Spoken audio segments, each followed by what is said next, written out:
into? I got into one, but I've actually decided I'm going to stay here. Are you going to stay here? Yeah. Just in terms of finances, the move would cost me so much. Yeah, everything no, like I that. hear you. Which one did you get into? I got into Boulder, University of Colorado Boulder, for their PhD program.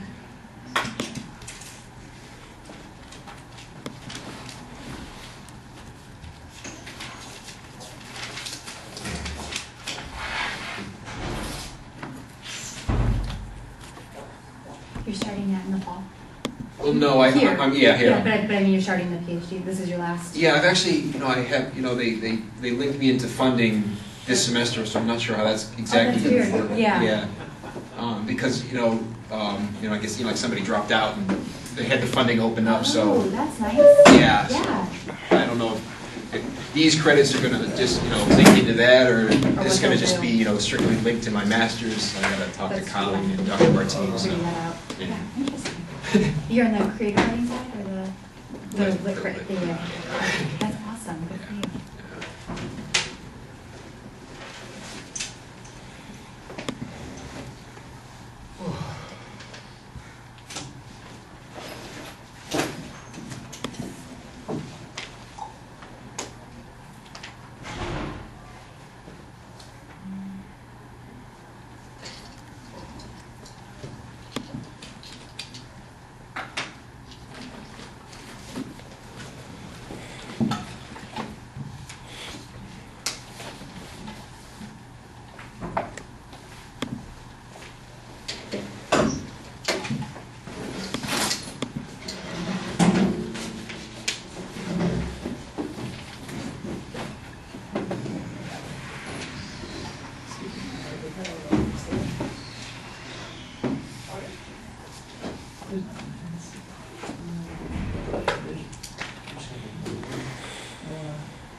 I came in this morning for an hour, so yeah. And I was just in there for a half hour.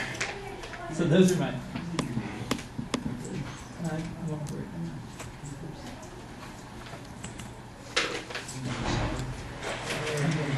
I want to say something about the papers that I'm asking for at the end of the semester. 15 to 20 pages. And I want you to focus on one theoretician that we've talked about in the class. But I want you to place that theoretician in the context of at least 2, possibly 3 others that we've said in this class. In other words, in keeping with the course that we've been teaching, I want you to deal with that issue, the issue of the relationality of the post-structuralist and the post-post-structuralist. That's the context. You can refer. You can take your point of departure from one book, a couple of books. It all depends upon your own orientation, your own perspective. But that one book or those couple of books in the case of Agamben, they're very short, so you'd want to use at least 2, maybe even 3 of his texts.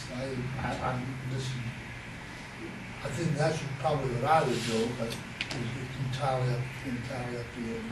But the main point is to use the writer, the theorist you're going to focus on, you're going to overdetermine in such a way that you place him or her in the larger context of this course. That will be an important aspect of my judgment on your paper. I want it to reflect what you have come up with yourself in the process of attending this entire course.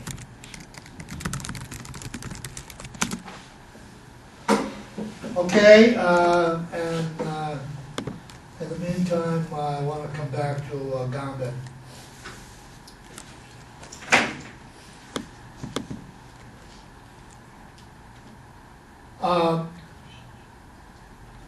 Professor Spanos? What I was saying last time, the last half hour or so, I said in order to Professor Spanos? indicate the, Dr. Spanos. Did you want us to present on Butler today? Or should we? oh, I'm sorry, you're talking about Butler? I thought so. Why don't we, can we postpone it until Tuesday? I'm okay with that, if you're okay with that. Yeah, I'm okay. Yeah, that would You work can great. do that? Okay, I'm sorry, I didn't look at the schedule, so, we won't do any harm. In fact, I think it'll be better if we postpone it until Tuesday.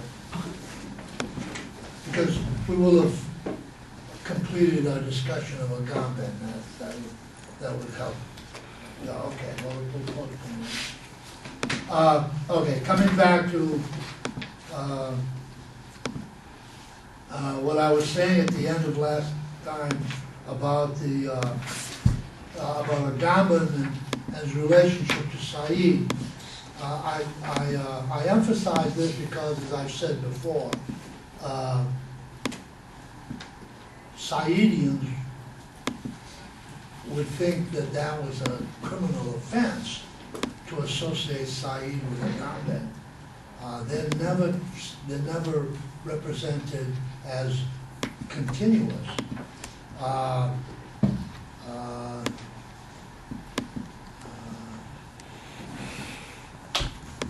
In fact, they're usually, if they're referred to at all, they're referred to in opposites, as binary opposite. But, as I tried to suggest last time, and as I have been suggesting all the semester, I think that that's a misunderstanding that comes from, and as I've said this before, more than once, comes from a reading of Said, which I think is misinformed by people I admire, people on the left, worldly critics that I admire, but I think who are shooting themselves in their foot by putting the whole post-structures momentum project in a binary opposition to Said's. What I'm trying to show is that there's a granted, I don't think I've come across any reference to Said by Agamben. Not a single reference. But that doesn't mean that there isn't a connection to be made. And that's what I'm trying to do. That's what I was trying to do last time. By way, and you'll see even more specifically this time, today, how that connection between Said and Agamben is startlingly real. We'll see this.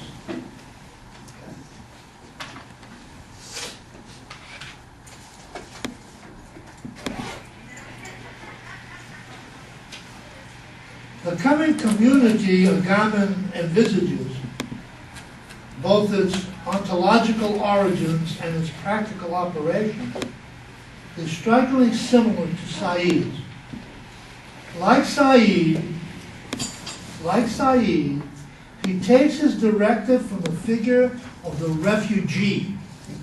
That's in one of the essays in Means Without End, where he invokes Hannah Arendt, the concept of her essay, We Refugees, which we talked about a couple of times ago. Though in a way, though it is by way of Hannah Arendt's neglected wartime essay, We Refugees, in which it will be recalled she identifies the refugee as the symptom of the disintegration of the nation state. The symptom of the disintegration of the nation state, the waning of the nation state. The nation state no longer having the kind of authority that it's had for over 2 centuries. And proleptically announces the paradoxical notion of these stateless figures, quote, driven from country to country, who are the vanguards of their people, Hannah Arendt. This is Agamben from that essay, It Means Without End. One ought to reflect on the meaning of Hannah Arendt's proclamation that with the advent of the conscious pariah, quote, history is no longer a closed book to them, the refugees, and politics no longer the privilege of the Gentile. The refugee, he says, as Hannah Arendt understands the refugee, the precipitation of the refugee in the process of the waning of the nation state after World War II, enables those who have never had any part to play really in the politics of the Western world are now given that opportunity precisely in their exilic and refugee capacity.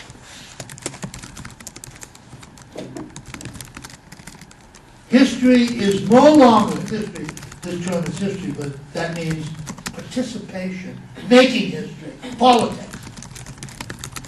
History is no longer a closed book to them, the refugees, and politics is no longer the privilege of Gentiles, which after 50 years has lost none of its relevance, her statement. It is not the case, it is not only the case that the problem presents itself inside and outside of Europe with just as much urgency as then, when she said it in 1943.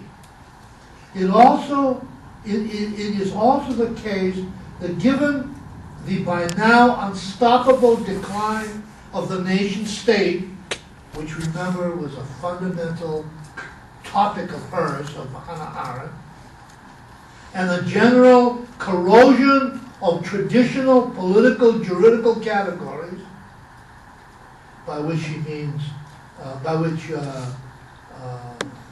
way of the establishment of the state of exception as the norm, the refugee, and I underscore this, Agamben says, the refugee is perhaps the only thinkable figure. Remember this, remember what Said said at the end of Cultural Imperialism about the refugee or the immigrant as in-between figure. The refugee is perhaps the only unthinkable figure of the people of our time, and the only category in which one may see today, at least until the process of the dissolution of the nation state and of its sovereignty is achieved full completion, the forms and limits of a coming community. The refugee somehow contains all the potentiality as refugee, as outsider, for the coming political community. It will be based on this notion of unattachment to the logic of belonging fundamental to the nation state. It is even possible, he goes on, if we want to be equal to the absolute new task ahead, the absolutely new task ahead, we will have to abandon decidedly, without reservation, total, absolute, the fundamental concepts through which we have so far represented the subjects of the political man, the very idea of what constitutes being a political man. I'm sorry, of the political man, the citizen and his rights, and also the sovereign people, the worker, and so on and so forth. All the terms that are associated to the concept of man in his capacity as being belonging to the nation state. And, he goes on, build our political philosophy anew, starting from the one and only figure of the refugee. Again, remember that for Agamben, as for Hannah Arendt, they are addressing what has happened in the modern world, the globalization of the refugee. What has happened in every Western nation state where the refugee has now entered, whether it's Germany or France or Greece, as I've said before, more than one, the refugee has become so prominent, so fundamental a category in these nation states. They have disturbed the logic of the nation state. They are problems, serious problems for every single country. If you know anything about, say, what's happening in France today, what's happening in Germany today, what's happening in Spain today, what's happening everywhere in Europe, and to a lesser extent, even in this country, particularly in the Southwest, and the migrants, which has become a massive problem, not only a local problem, but one that now has spread to every aspect, every part of the United States. Every part of the United States. That's the context that he's thinking about, and that's the context that we should ourselves be aware of when we're considering, the conditions, the contemporary conditions in which we live, both domestically and globally. If we don't have this sense of the destabilization, the radical destabilization of the nation state, we're out of it. You're out of it, let me put it that way. This is fundamental. And it's not accidental that every one of these things makes this an issue, the notion of the demographics of global demographics in terms of the prominence of the refugee, the exile figure, an exile from the nation state. Having established the stateless refugee as the paradigmatic precipitate of the self-destruction of the nation-state system. And remember, the nation-state is itself theoretically self-destructive. The logic of the nation-state has been pursued to the point where to the liminal point where it is self-destructive. It hasn't come from outside so much as it comes from its own mechanisms.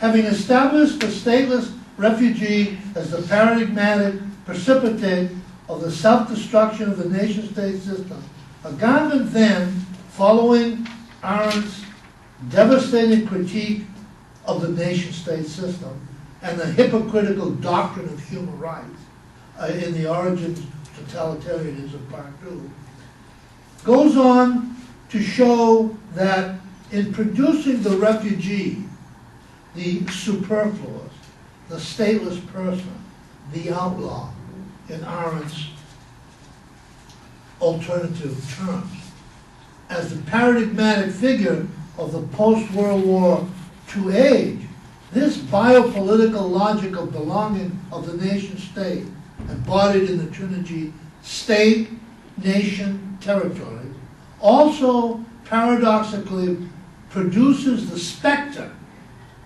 that, like Said's Bartleby and emigre, haunts the very structure of its regime of truth.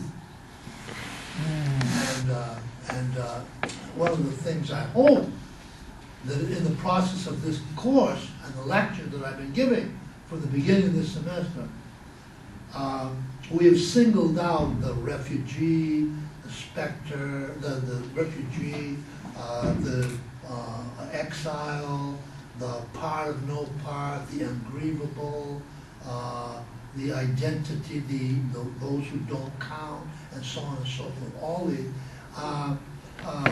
in terms of one presiding metaphor that relates all of the various terms that these critics of these theories have given to this superfluous person, and that is spectrality. They have constantly haunted. Remember, like the nothing that haunts the discourse of somethingness that began this whole sequence of thinking with Heidegger's analysis of the nothing as a specter that, how does he put it? The West science, the West knowledge production understood from the Western perspective, thinks of the nothing as an outrage and a fantasy and a phantasm which it will have nothing to do with. That way of articulating it is indicative of the fact that nothing haunts the truth of knowledge production, modern knowledge production, as that knowledge production is understood in the Western world. So,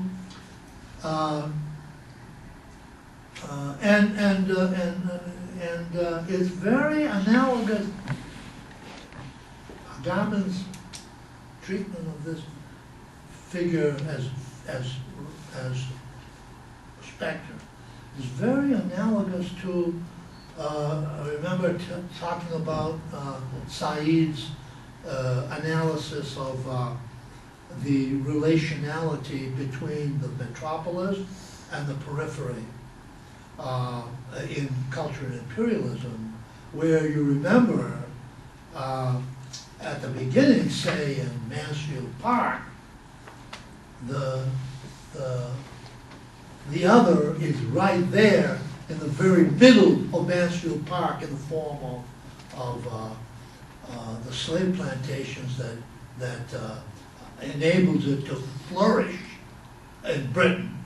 But in the mind of the author, it's so far distant that it has no socio-political or cultural effect on her consciousness. But Said goes on to say, this was in 1824, which he wrote Mansfield Park. But Said goes on to say, as that century progresses, as history and the nation state begins to self-destruct, the West other becomes increasingly to become part of the consciousness of the Westerner, until in the end, that other of the Western state has entered into the metropolis. It becomes increasingly spectral until in the end the specter comes to become a real presence in the very midst of the West. You see again that incredible, remarkable continuity between what Agamben is saying here, what Hannah Arendt is saying there in her text, and Said. This is, to me, absolutely decisive. It's not speculative. It's not, well, that's possible. To me, it's absolute. That connection is absolute. And it should be registered.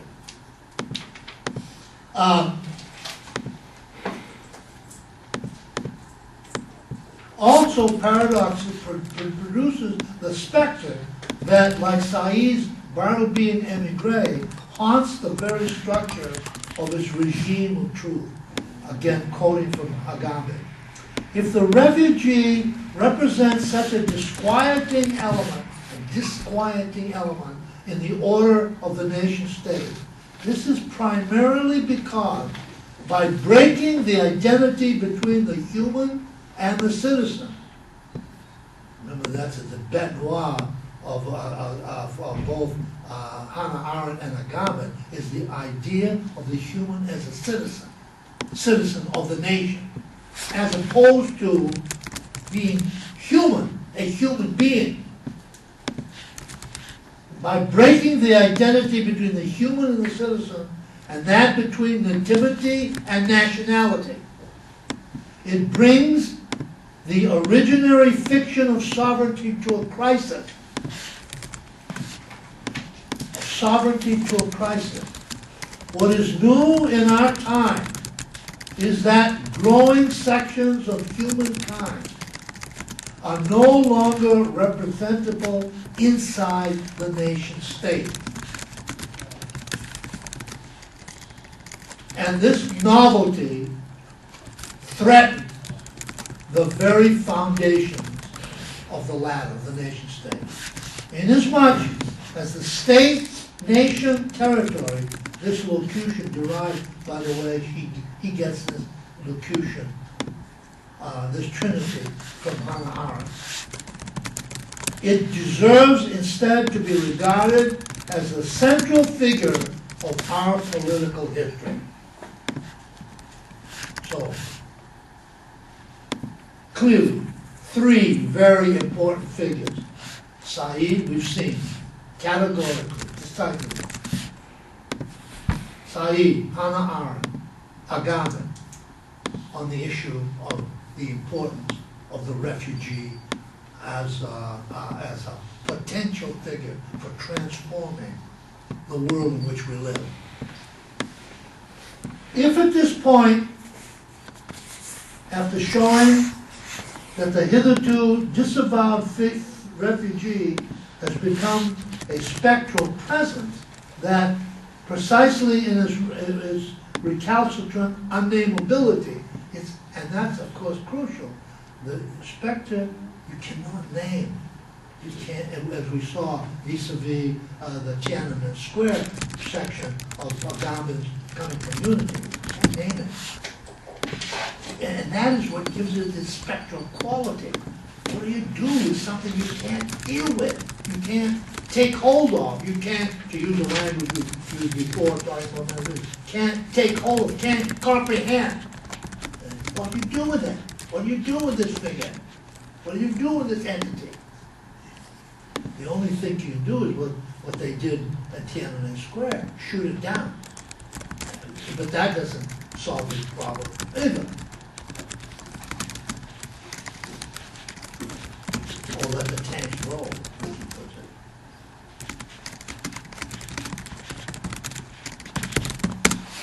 it. Is at this point, after showing that the hitherto disavowed refugee has become a spectral presence that precisely in his recalcitrant unnamability menaces the very structure of the nation state, that Agamben goes beyond the question of resistance to meditate on the coming community. One of the things that I've been trying to suggest and focalizing and repeating is that post-structuralism, this post-structuralist momentum is not only interested in the potentialities of resistance, although much more tentatively, it is also, but not insignificantly, also attempting to envision, to think, to meditate on an alternative community to the idea of the nation state. So it's not only a matter of resistance, it's also a matter of projection of a common community.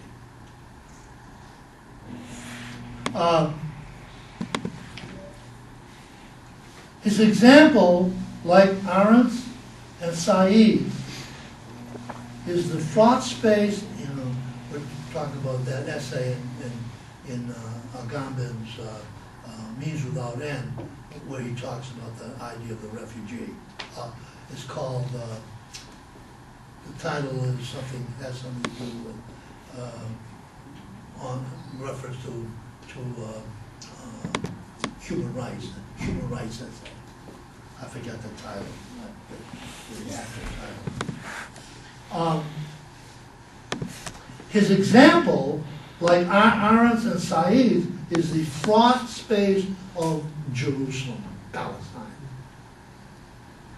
The epitome, the synecdoche, if you will, of the problem of the contemporary Western polis.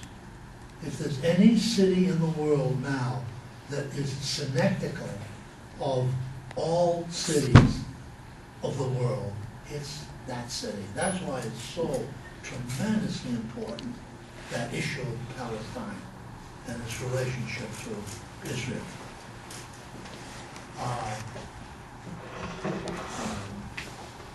That's how Agamben sees it. That's why he invokes Jerusalem in that essay. The epitome of the problem of the contemporary Western polis. In opposition to the Zionist state, the apartheid policy of which, like that of the Nazis vis-a-vis the German Jews, ironically of course, has rendered the Palestinian people a population of stateless refugees. Agamben, like them, calls for a binational state in which Jerusalem would, quote, this is Agamben, become simultaneously and without any partition the capital of two different states, by a binational, a single binational state. That was Hannah Arendt's perspective. That's why, one reason why the massive Zionist momentum to close her down, to negate her voice, and continues until the present.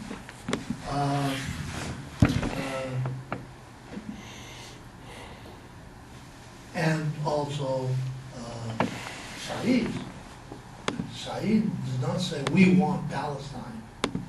We want to live with Palestine, with Jews, in terms of the whole concert dancing together contrapuntally, as we saw last time, and what we were saying last time.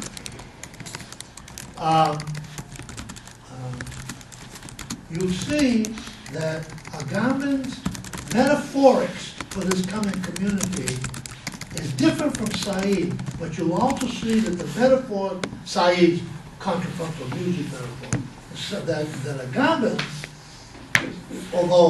although taken from a different site, is absolutely analogous to the metaphor of music, the counterpoint to Said's metaphor. We'll see this in a minute.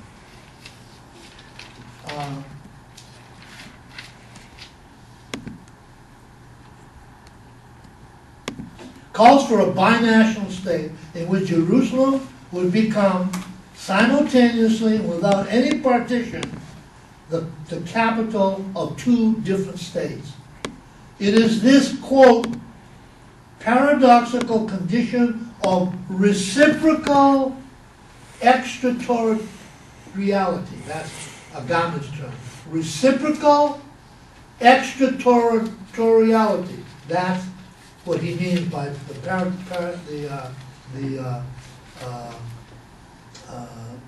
capital of two different states. It is this paradoxical condition of reciprocal extraterritoriality, a relation of differences, a relationship of differences. Reciprocal extraterritoriality. Two extraterritorial but related reciprocally.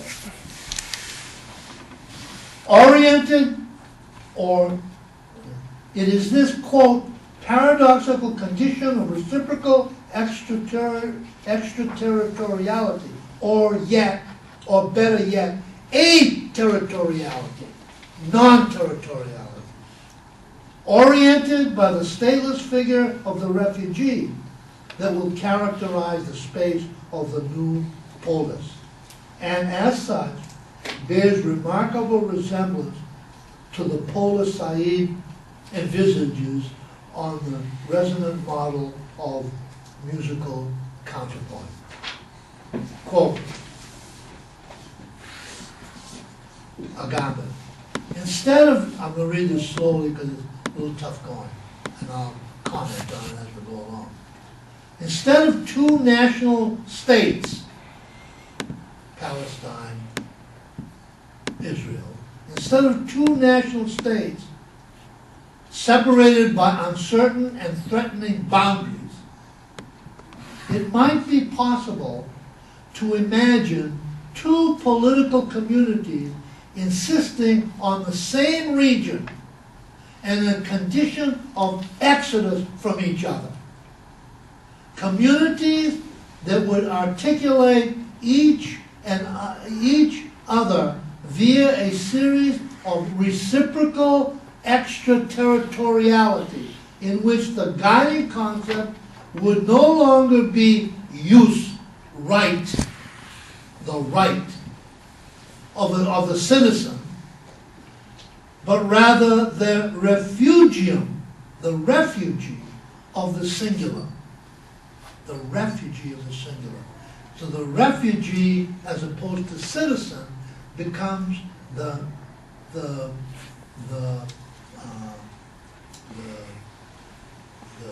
idea of the human in this coming community. In an analogous way, he goes on, we could conceive of Europe having established this binational community where reciprocal extraterritoriality has been established, then it's possible, Agamben goes on to say, to think of a Europe entirely modeled on Palestine.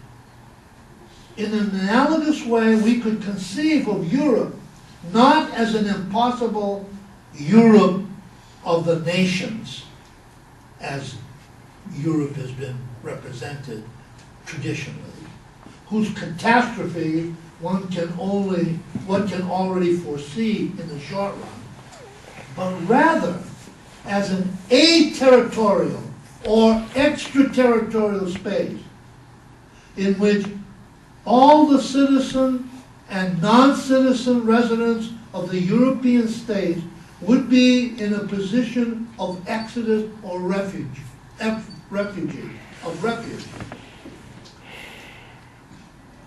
Everyone becomes a refugee in this new coming community. The status of European would then, or being a European, would then mean the being in Exodus, being hyphen in hyphen Exodus of the citizen, a condition that obviously could also be one of immobility. He's invoking here Deleuze and Guattari's idea of the nomadic, which is not necessarily restricted to someone who really is constantly moving from one place to another. You can be nomadic by being in a single place. Nomadic is not simply a category of travel. That's not a category of the mind. That's what Agamben is saying by way of invoking here Deleuze's notion of the nomadic in this passage.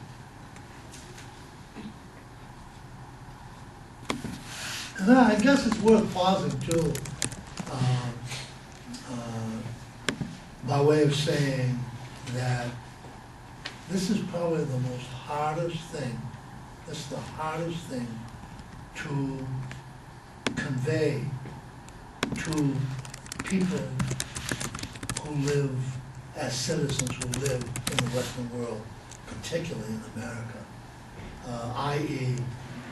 How to break down that citizen mentality and produce and precipitate the nomadic mentality, which is so crucial to the future of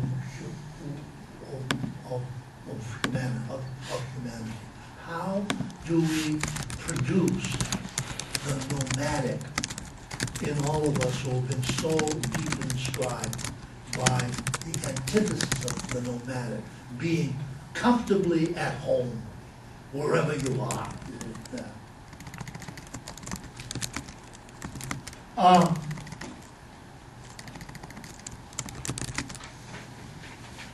The status of European would then, the status of the European as an identity category, would then mean the being in exodus of the citizens, a condition that obviously could also be one of immobility.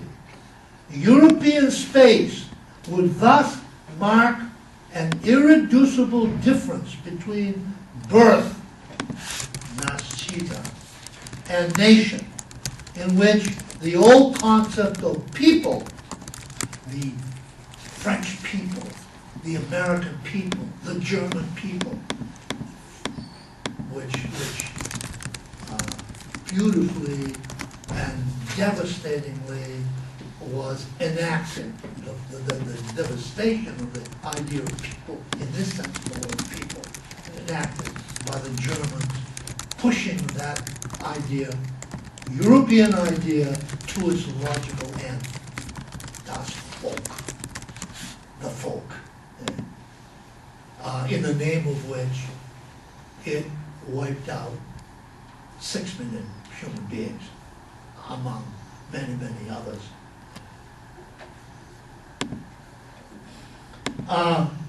In which the old concept of the people, which as is well known, is always a minority in reality, could again, and therefore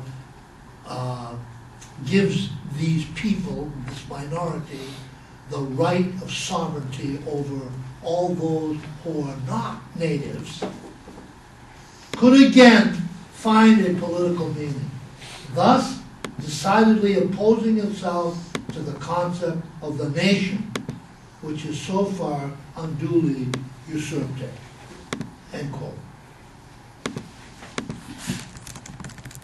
This paradoxical space, according to Agamben, quote, would coincide neither with any of the homogeneous national territories nor with their topographical sum. Invoking a metaphor that in its structureless structure, in which boundaries are put under erasure, rendered inoperative, if you will, is absolutely analogous the two or more in one voice of the Said counterpoint. Agamben goes on, let me say that again because it's a clausal construction. Invoking a metaphor that in a structureless structure in which boundaries are put under erasure is absolutely analogous to the two or more in one voices of Said's counterpoint.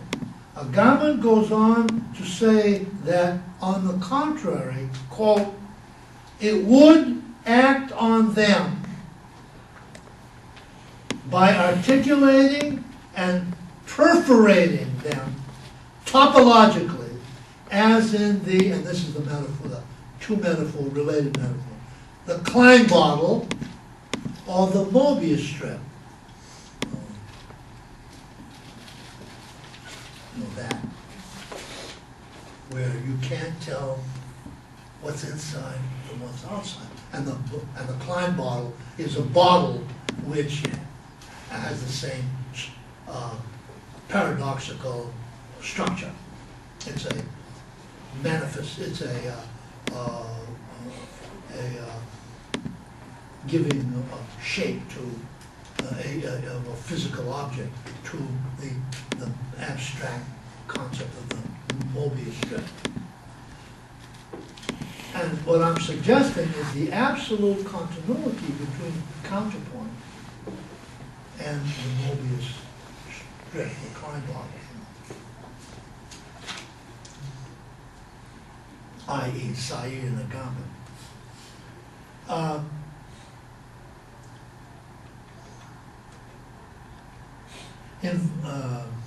He goes on to say that, on the contrary, quote, it would act on them by articulating and perforating them topologically, these borders, as in the Klein bottle or in the Mobius strip, where exterior and interior indetermine each other. That's the key phrase.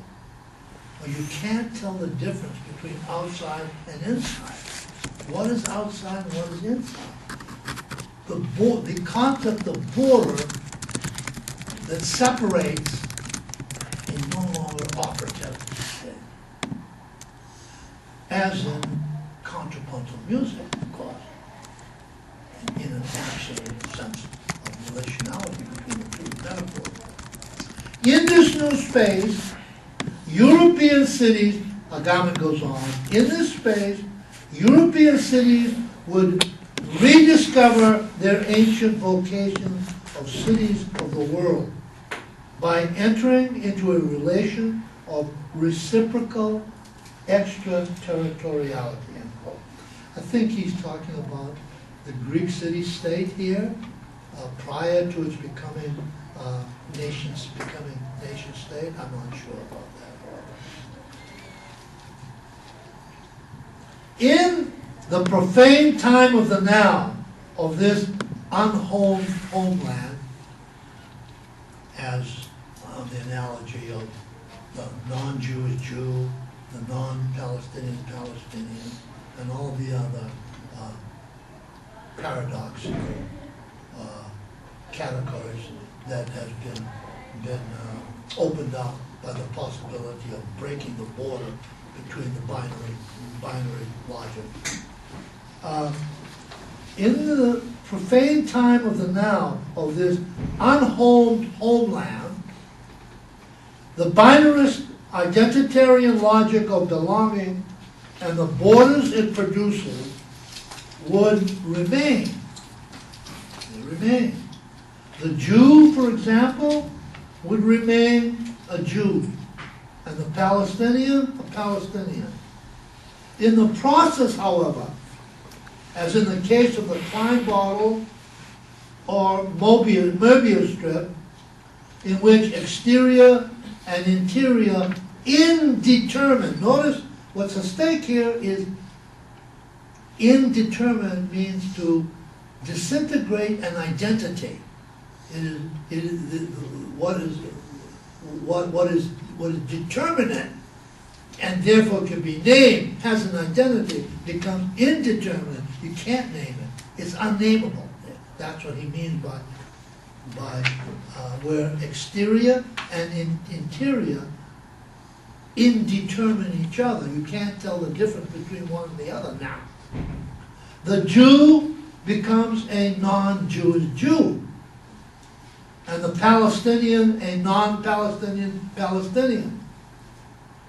And the deadly operations of their original binarist configuration in the nation state, which is to say, the war to the end between native and foreigner, filiation and non-filiation, friend and foe, citizen and refugee, belonging and not belonging, in which the second term, the voiceless voice, doesn't stand a chance, are rendered inoperative.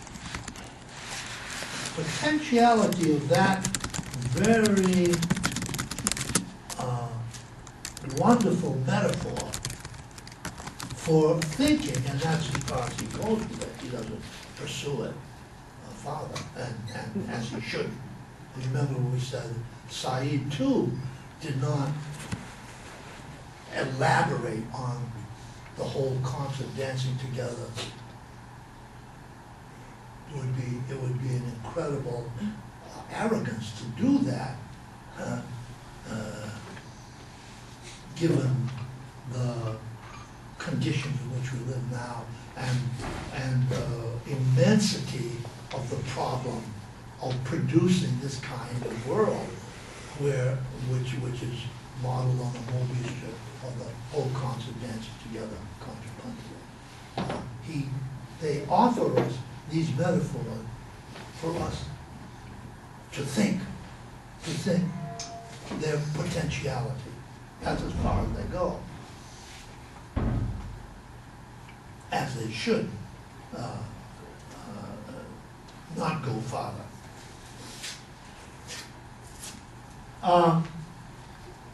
Instead of these dehumanizing and life-destroying binaries, these oppositions that produce, remember, we shouldn't forget, bare life and the thanatopolitics of the concentration camp, metamorphose, as they do in Said's contrapuntal Poland, into an open-ended, playful, or loving strife, a discordia concord, to use the term we used last time, in which both agonic voices,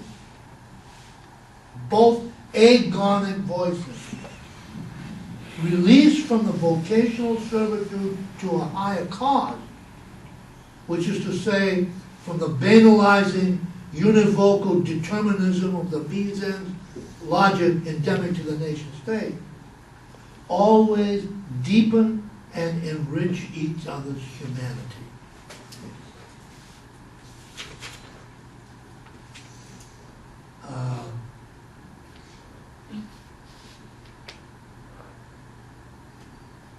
I think of the origins of that Agamben, where Agamben is coming from, when he arrives at this point, where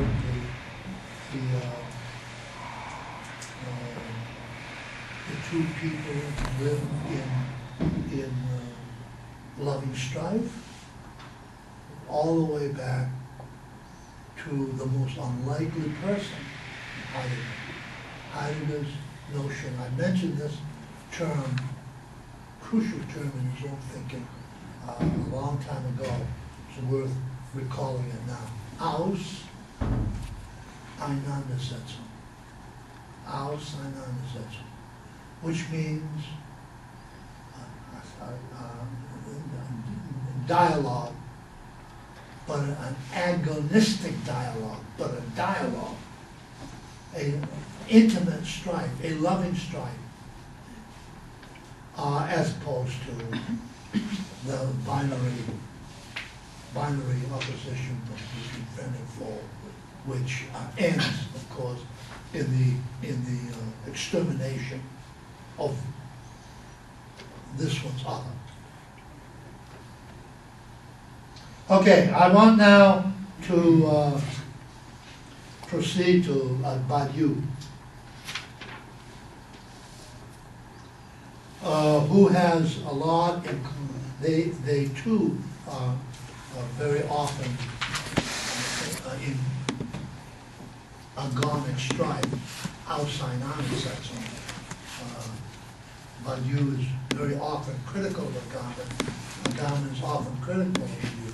But as I'll try to suggest, ultimately this is a loving strife, not an effort to shoot down one or the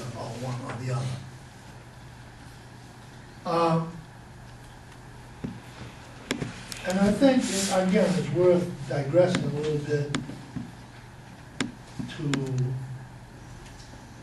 recall a term that has been very prominent in this course, and I've repeated it over and over again, in such a way as to show how much more productive it is from the way relationality between voices actually exist especially in academia, where the real object for 99% of the academics in the Western world, and particularly in America, present their point of view in terms of competing against some other opponent.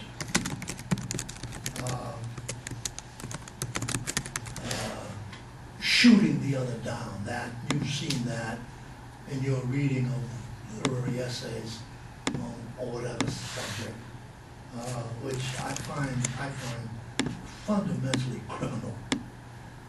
Whereas if we consider the question, as I put it to you on more than one occasion, the question is more important than he who is addressing the question, I lose my sense of superiority and see myself in a collaborative relationship with the other person who's talking about the same question, same issue. So that we're in collaboration in behalf of what is far more important than each of us, which is to say, the question, the big question of what our function is as proponents of knowledge production in the kind of world in which we live.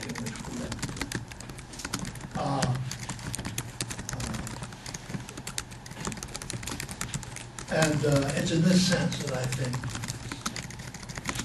and I admire so much about Agamben and Badiou's relationship, and when they refer to each other, as they often do, in agonic terms, agonistic terms, but always with the question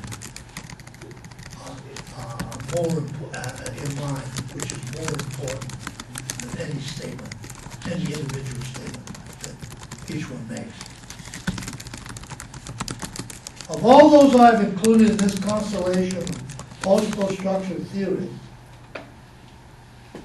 Alain Badiou is perhaps the most difficult to justify. After all, he has overtly expressed serious reservations about certain key aspects of the thought of Hannah Arendt and Giorgio Agamben, not least their alleged commitment to debate and communicability as opposed to decision and action, which he calls the truth procedure, which is to say, their sympathy, Agamben's and Hannah Arendt, sympathy with parliamentary democracy that distances the participant from the site of praxis. He's much more, he overdetermines praxis, as opposed to talking about, which he's claiming Hannah Arendt and Agamben are overdetermined. But again, I think, which is to say, their sympathy with a parliamentary democracy that distances the participant from the site of practice. Thus, for example, in an essay criticizing Arendt's lectures on Kant's political philosophy and the exegetical commentary of her editor, he writes, this is Badiou, long before being Arendtian or Kantian, the theme of the irreducible opposition of truth and opinion is Platonic, metaphysical, as is equally the idea of a philosophical monopoly of truth, an idea surrounded by the connection between truth and the philosophical life. But what is not Platonic is the idea that politics, the political life, is forever devoted to opinion. To opinion. Agamben's, according to him, Agamben's and Hannah Arendt's perspective, the privileging of opinion.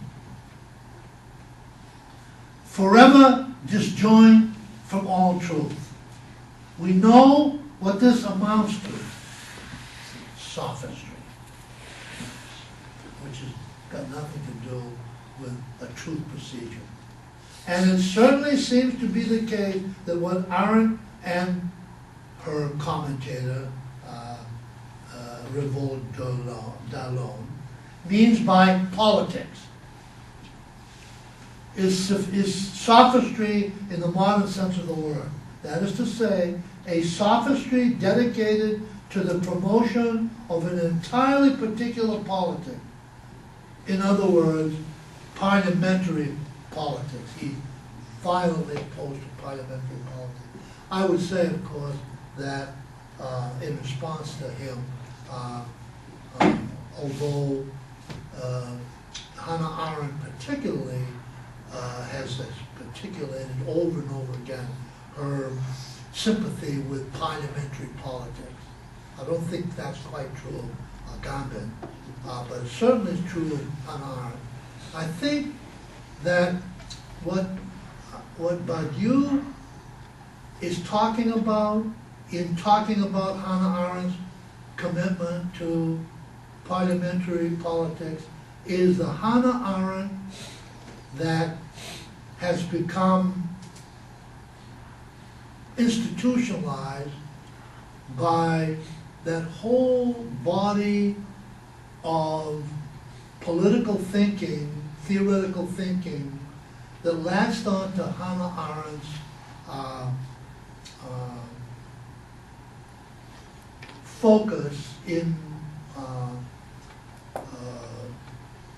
her later books on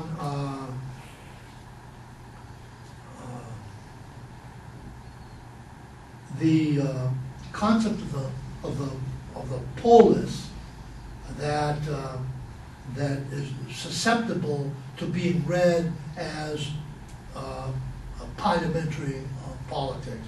I'm referring specifically to the issue that I think I raised. No, maybe I didn't. Anyway, it needs to be raised now. That it has to do with what was it about Hannah Arendt's thinking and writing that gave her visibility in the Western world, particularly in America, in the 1950s and 1960s.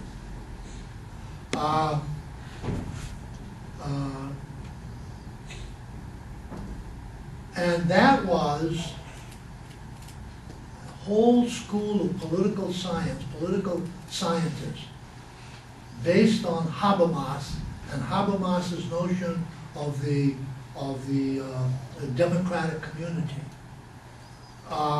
that the whole Habermasian momentum, the whole body of theory emerging out of Agamben's thinking of parliamentary democracy, that read Hannah Arendt's work in the light of the issues that Habermas made important for them, and in the process, totally dismissed the Hannah Arendt that comes out of Heidegger and Nietzsche. There are two Hannah Arendts, is the point that I'm trying to make. One, the Hannah Arendt produced by these Habermasians, focusing on the issue of what constitutes a parliamentary democracy, and the Hannah Arendt who comes out of Nietzsche and Heidegger, who are talking about a radically different concept of community, a different concept of the polity. The only person, the only theoretician who talks about Hannah Arendt in the light of besides Agamben, of course, in the light of this Nietzschean, Heideggerian Hannah Arendt is a guy by the name of, can't remember his first name, Vilas, who wrote a book tracing the origins of Hannah Arendt's thinking about the Polish back through Heidegger to Nietzsche. But that book has been marginalized by this other Habermasian momentum.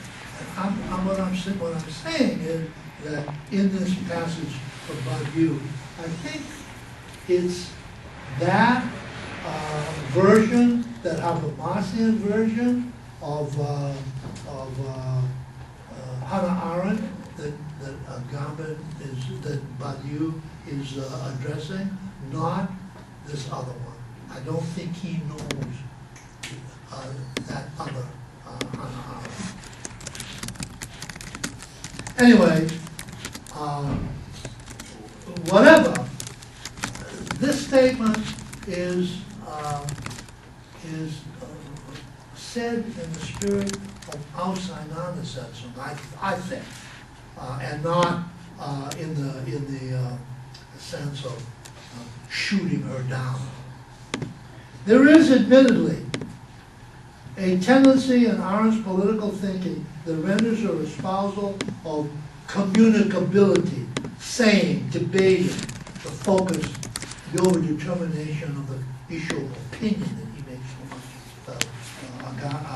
Badiou makes so much, as the sine qua non of a polity susceptible to Badiou's charge that it recuperates the spectatorial sophistry of liberal democracy. But I think it is a tendency encountered by another, more revolutionary one that understands human speech and action, saying and doing, as she invariably puts it in the human condition, not as antithesis, but as belonging together, saying and doing, saying and practice and praxis. This is testified, she doesn't, in other words, at her best, she doesn't separate saying, opinion, in opposition to practice, but sees them as belonging together. Saying and praxis are the same thing. We've talked about this before. This is testified by her decisive privileging of the vita activa, the life of action, over the mere metabolism with nature of animal laborans, and the utilitarian and vocational means and end making of homo faber, the logic of which, the logics of which end in the reduction of life to bare life and politics to biopolitics.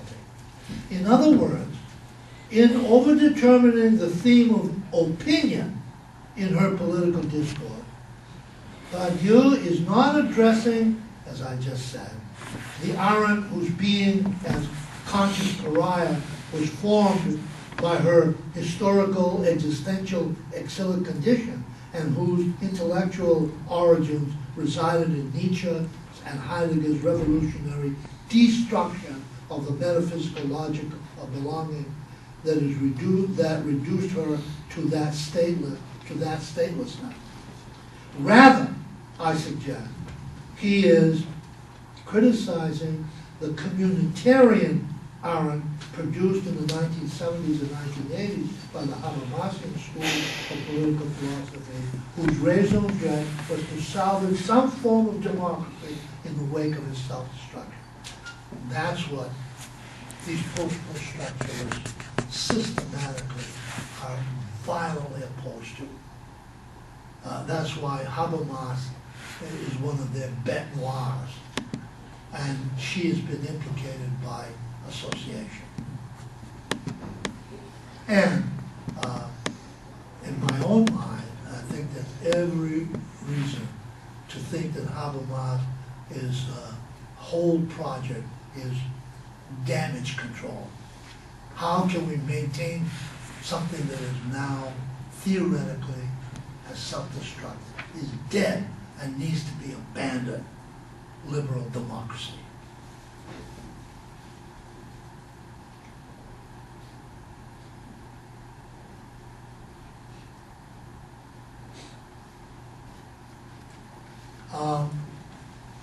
Understood in this context, it would be more accurate to say that Badiou is radicalizing Arendt, not rejecting her, not condemning her, but radicalizing her the way she radicalized Heidegger and Nietzsche. Not necessarily putting her in a binary opposition with his work. Be that as it may, the fact remains that Badiou's prolific oeuvre, from its articulation of the event through the critique of the world structured in domination by the capitalist parliamentary system and its ethics of human rights, to the radical communism it anticipates, constitutes a radicalization of the Heideggerian destruction of the ontotheological tradition and a remarkably productive dialogue with the constellation of contemporary theorists who, because they insist on the indissoluble relationality between ontology and politics, I have been calling post-structuralism. From Badiou's alienated perspective on the contemporary global occasion, the inaugural event, that's the term that he has made fundamental to his whole post-structuralist orientation, is a radicalization of Nietzsche's and Heidegger's anti-philosophy. I am thinking here particularly of Heidegger's declaration that philosophy came to its end, its fulfillment and demise in modernity, when its spatializing logic rendered being a total world picture in which every time and everything took its proper place in the larger whole. Indeed, in his subversive reading of St. Paul's epistle, Badiou, he also wrote on epistle, says that, quote, Paul provides an anticipatory critique of what Heidegger calls ontotheology, wherein God is thought as a supreme being and hence as the measure for what being as such is capable of, end quote. The event, it will be recalled, discloses the void around which is organized the complacent plenitude established by the rule of the dominant capitalist parliamentary culture. I'll pause there and say that in his book Ethics, he has a very neat definition of what he means by an event. And the fundamental term is, the fundamental meaning that it achieved in this passage is that and it's closely associated with Heidegger's destruction of ontology, is to show by way of going to the origins of the liberal capitalist perspective, the liberal capitalist system, the liberal capitalist methodology, what he calls here in that passage, the complacent plenitude of established rule. Break through, destroy its logic. Go to the bottom, and you're going to find an emptiness. That's the event that has to be thought. That's what Badiou means by the event that has to be thought.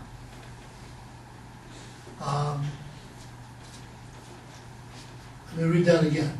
The event, it would be called, discloses the void, quote, around which is organized, an emptiness around which is organized the complacent plenty, the self-satisfied totality, plenitude, established by the rule of the dominant capitalist parliamentary culture, which has as its raison d'etre an interpretation of being that is teleological, an interpretation, in other words, that produces a discourse of mastery and servitude, as we've seen, a mode of knowledge production that represents the singularity of being metaphysica, from after or above things as they are, and a morality of duty to the higher cause, and guilt, and reduces the truth of the event, the universality of the singularity into the truth with a capital letter. That's Agamben, that's Badiou's term. The universality of singularity. Humans are, we talked about this last time, humans are singular in the sense that there's no one individual who is the same as the other in the ultimate ontological sense. They are, human beings are radically singular. You can't see them as being representative of certain characteristics. And it is the universality of their singularity which constitutes what it means to be human. That's his definition of human, as opposed to Badiou's definition of human, as opposed to the way the concept of the human has come down to us in the humanistic, Western humanistic tradition, where humans are identified in terms of categories, in terms of identity.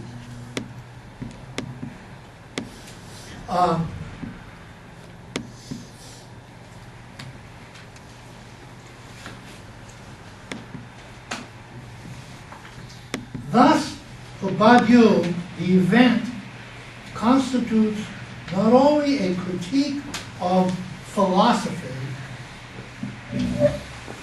that discloses the will to power intrinsic to the identitarian imperatives of its teleological perspective, but also, as a consequence of this decisive disclosure, the, quote, gift of grace, charis, charis, the Greek word, St. Paul's Greek word, charis.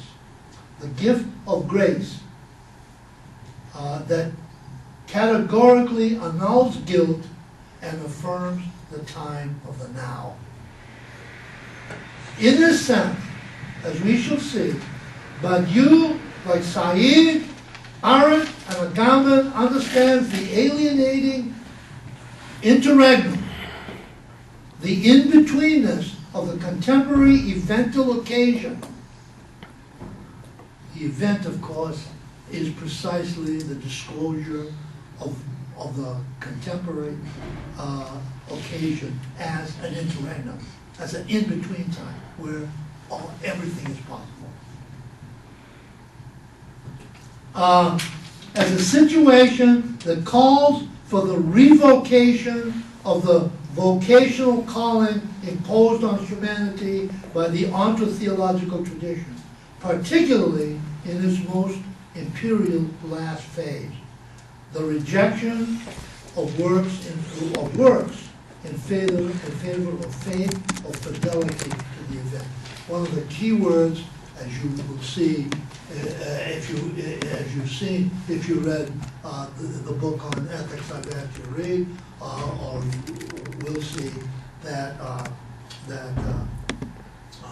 one of the key phrases in Badiou runs all the way through his work is fidelity to the event.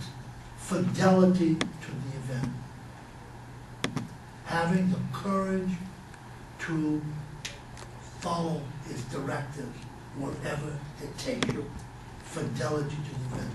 And he derives that word fidelity from St. Paul. Pistis, faith. Faith. But now, so radically secularized in comparison to the way Paul has been read by the Christian tradition. Fidelity, we can say, of course, fidelity to the disclosure of the void, which is the nothingness of being.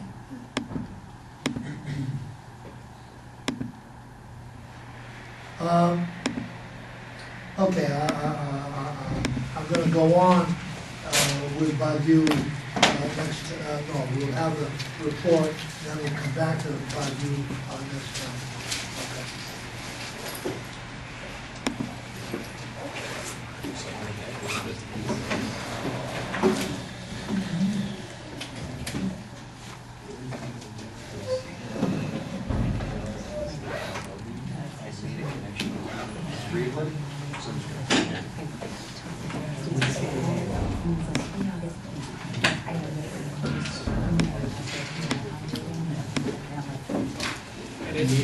Yeah, everything's done now. Like just now. Mr. Ryan, Yes. would you guys give me the titles of the essays that you wrote for me so that I can have some sense of specificity? And also, is there a form that I have to fill out? There's a couple different things.